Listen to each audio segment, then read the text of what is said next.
Hello everyone, welcome eight smart learning lectures. Friends, अपने पिछले video में हमने यूजीसी नेट एग्जाम में इंटेलिजेंस चैप्टर से आए क्वेश्चंस को कवर किया था। आज हम हमारे नेट एग्जाम के अपडेटेड सिलेबस के according intelligence two factor theory को समझेंगे। साथ ही अंत में 2013 से 2019 तक उस थ्योरी से जितने भी क्वेश्चंस आ चुके हैं उसे सॉल्व करेंगे। तो स्टार्ट करते हैं हमारा आज का टॉपिक, स्पीयरमैन्स टू फैक्टर थ्योरी अर्थात द्विकारक सिद्धांत। ब्रिटिश मनोवैज्ञानिक चार्ल्स स्पीयरमैन द्वारा कारक विश्लेषण विधि के यूज से 1904 में इस थ्योरी को डेवलप किया गया था। उन्होंने कई प्रयोगात्मक अध्ययन किए और जिसके पश्चात कहा कि इंटेलिजेंस में मेनली दो फैक्टर निहित हैं, जनरल फैक्टर सामान्य कारक अर्थात जी फैक्टर एंड स्पेसिफिक फैक्टर विशिष्ट कारक, जिसे हम लोग एस फैक्टर भी कहते हैं।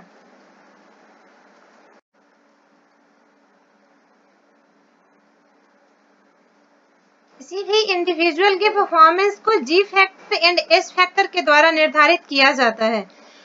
उन्होंने कहा कि प्रत्येक व्यक्ति के पास एक जनरल एबिलिटी होती है जो डिफरेंट क्वांटिटीज में उपलब्ध होती है उसके पास, उसी को हम लोग जी फैक्टर कहते हैं।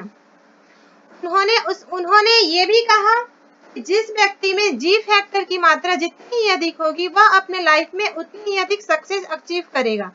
उन्होंने ये दावा किया कि जी फैक्टर जो है वो जेनेटिकली इन्फ्लुएंस्ड दो एबिलिटीज से बना है, दो यूनिक एबिलिटीज से बना है, educative and reproductive. S factor के संबंध में उन्होंने कहा कि एस फैक्टर किसी भी पर्सन के एक पर्टिकुलर एरिया में उसकी एबिलिटीज को रिप्रेजेंट करता है। उन्होंने कहा कि यदि दो पर्सन हैं जिन दोनों का आईक्यू एकदम सेम है, लेकिन एक व्यक्ति किसी भी एक फील्ड में अधिक अचीव करता है किसी एक पार्टिकुलर एरिया में, तो हम लोग कह सकते हैं कि उस व्यक्ति में उस पार्टिकुलर एरिया में एस फैक्टर।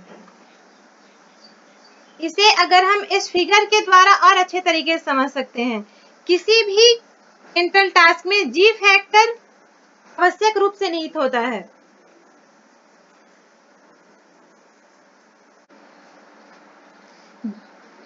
जी फैक्टर और एस फैक्टर में कुछ डिफरेंसेस है जिनकी अब हम यहाँ पे चर्चा करेंगे।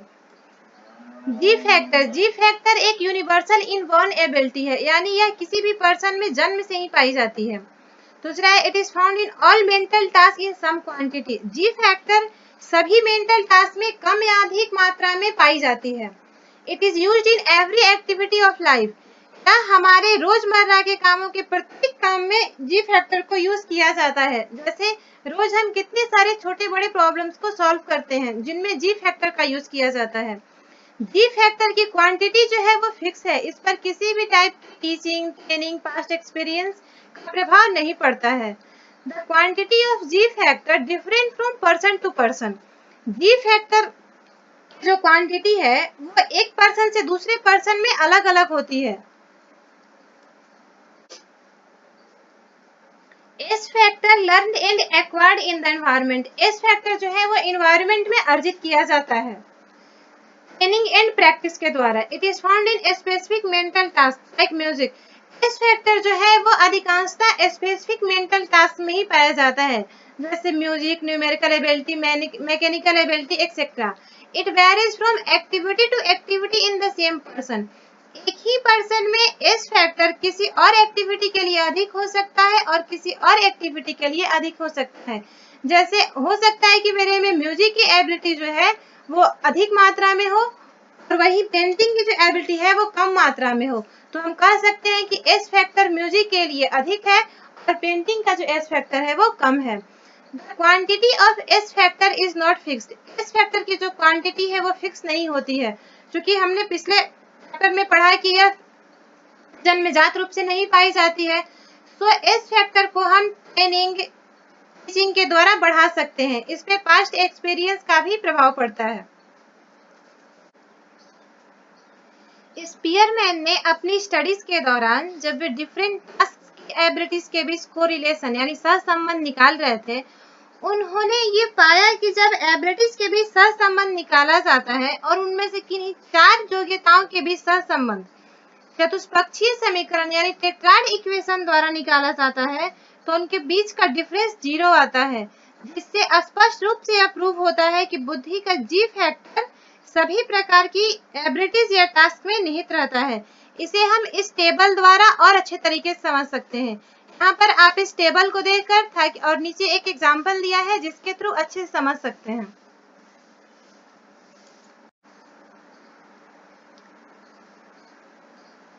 इसे टेट्राड डिफरेंस कहा जाता है, जो टू फैक्टर थ्योरी का एक मोस्ट वैलिड क्राइटेरिया माना जाता है। यदि हम इस रिलेशन मैट्रिक्स को रैंक ऑर्डर में सजाएं, इसे हम और अच्छे तरीके से समझ सकते हैं। फ्रेंड्स, हम अब इस चैप्टर को पूरी तरह से समझ चुके हैं। अब 2013 से 2019 तक इस थ्योरी से रिलेटेड यूजीसी नीट एग्जाम में जितने भी क्वेश्चंस आए हैं, अब हम उसे सॉल्व करेंगे ताकि अब इस चैप्टर के बारे में कोई क्वेरीज नहीं रहे। हमारा अगला क्वेश्चन है जो जून 2015 में आया था कि स्पीयरमैन ने किसके आधार पे जनरल इंटेलिजेंस को अनुमानित किया था। फर्स्ट ऑप्शन है positive manifold inter correlation matrix, यानी अंतर सहसंबंधात्मक मैट्रिक्स में पॉजिटिव मैनिफोल्ड। ऑप्शन हमारा सही होता है क्योंकि उन्होंने कोरिलेशन मैट्रिक्स का यूज किया था और उस पे पॉजिटिव मैनिफोल्ड पाया था। दूसरा ऑप्शन है टेट्राड डिफरेंसेस इन इक्वेशन, उन्होंने अपनी इक्वेशन के लिए टेट्राड डिफरेंसेस यानी चतुष्पक्षीय अंतर को यूज किया था, इसलिए ऑप्शन बी भी करेक्ट है। Option C and D correct नहीं होता है, जिसे हम चैप्टर के थ्रू समझ सकते हैं।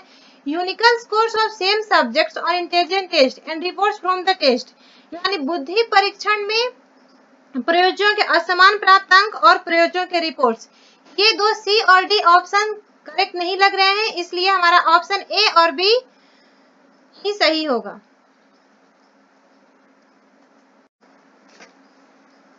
हमारा नेक्स्ट क्वेश्चन है जो दिसंबर 2013 में आया है।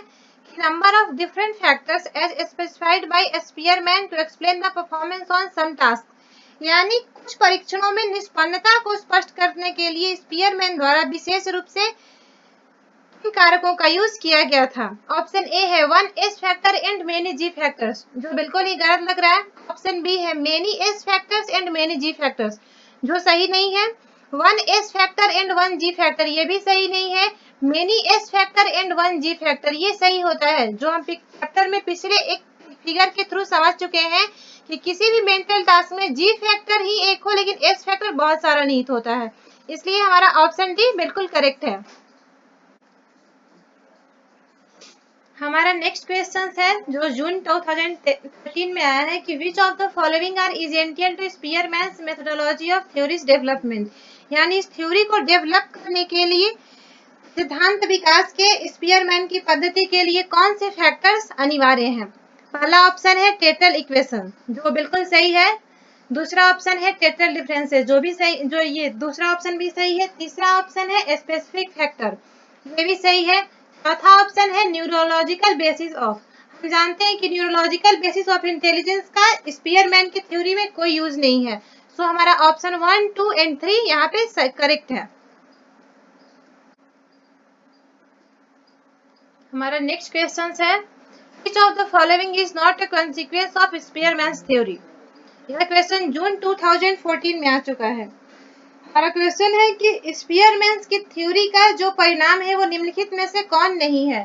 फर्स्ट ऑप्शन है the correlation between different measures of intelligence will B positive, यानी इंटेलिजेंस के भिन्न भिन्न मापों के बीच जो कोरिलेशन होगा वो पॉजिटिव होगा, ये ऑप्शन बिल्कुल सही है। सेकंड ऑप्शन है the correlation between two measures of intelligence will be equal to R1G into R2G, where 1 and 2 represent the two different measures and G represents general factor, यानी intelligence के दो मापों के बीच सहसंबंध R1G into R2G के बराबर होंगे, जबकि 1 और 2 दो विभिन्न मापों को रिप्रेजेंट करते हैं और G जनरल फैक्टर का प्रतिनिधित्व करता है। हमारा ऑप्शन बी भी सही है। ऑप्शन सी है the correlation between two measures of intelligence will be equal to R1G into R2G। जहां पर 1 और 2 रिप्रेजेंट करता है दो डिफरेंट मेजर्स को और G रिप्रेजेंट करता है जनरल फैक्टर को। हमने ऑप्शन 2 में देखा है कि R1G और R2G के बीच में मल्टीप्लाई होता है, क्योंकि यहाँ पे ऐड है इसलिए ये ऑप्शन यहाँ पे करेक्ट नहीं है। ऑप्शन डी है the law of tetrad differential will hold for 4 measures of intelligence. ये ऑप्शन बिल्कुल सही है। जो चतुष्पक्षीय भेद है उसका नियम बुद्धि के 4 मापों के लिए ही ठीक बैठेगा, इसलिए यहाँ पे ऑप्शन सी सही नहीं है, बाकी ऑप्शन ए, बी और डी तीनों सही है। हमारा नेक्स्ट क्वेश्चन है कि who defined intelligence as the ability to see relations to educe correlates, यानी बुद्धि को संबंधों को देखने और सहसंबंधों को उत्पन्न करने की योग्यता के रूप में किसने परिभाषित किया है। यहाँ पे ऑप्शन 2, यहाँ पे ऑप्शन 1 बिनेट, टर्मेन एंड बोरिंग, ये तीनों ही ऑप्शन सही नहीं होते हैं, क्योंकि इन्होंने अपने पूरी डेवलपिंग के दौरान कोरिलेशन मैट्रिक्स का यूज नहीं किया था। सो यहाँ पे ऑप्शन 2 स्पीयरमैन ही करेक्ट है। हमारा लास्ट क्वेश्चन है जो नवंबर 2017 में ही आया है, यह एक असर्शन रीजन का क्वेश्चन है। हमारा असर्शन है Spearman propose the existence of specific factor of intelligence, यानी स्पीयरमैन ने बुद्धि के विशिष्ट कारक के अस्तित्व का प्रस्ताव दिया था। ये बिल्कुल सही है, तो यहाँ पे असर्शन हमारा सही होता है। रीजन है it was observed that tetrad differences are always equal to 0। हमारा रीजन भी बिल्कुल करेक्ट है, क्योंकि टेट्राड डिफरेंसेस जो है वो हमेशा 0 ही आता है। सो यहाँ पे असर्शन रीजन दोनों करेक्ट हैं, लेकिन दोनों एक दूसरे की सही व्याख्या नहीं कर पाते हैं। सो यहाँ पे ऑप्शन 2 ही सही होगा।